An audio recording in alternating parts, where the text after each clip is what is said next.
Taharuki za watu zimekuwa nyingi, watu wamekosa amani, watu wamepoteza familia, watu wamepoteza vitu vyao, biashara zimeenda tofauti, maana mtu hawezi kwenda sokoni kufanya biashara kwa sababu ya hii taharuki. Mitandao ya kijamii imekuja tufanye kazi ili maisha yaendelee, ili nchi ijengwe, maisha yaendelee kama kawaida.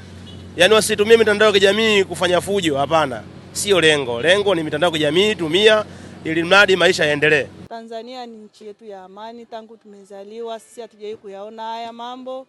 Nimezaliwa nikasikia historia za nyuma, kwa hiyo katikati kipindi chote hiki tumeishi kwa amani, tumefanya uchaguzi kwa uhuru, tumekuwa tukiishi vizuri. Kwa hiyo tunaiomba sana serikali ijitahidi kwa hilo na ituangalie sisi vijana, maana mnaweza mkawa mnatulaumu vijana kwamba tunafanya vitu ambavyo vipo tofauti kwa sababu hatuna elimu. Tunaomba sana tupewe elimu ili mali tuweze kujenga taifa letu la kesho na la leo. Kilichotokea sitamani tena kijirudie, tunapenda tuwe na amani. Hatutaki tena itokee kama ilivyotokea.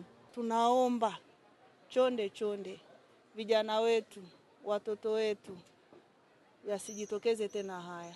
Tunaiomba serikali yetu sikivu isimamie swala la amani.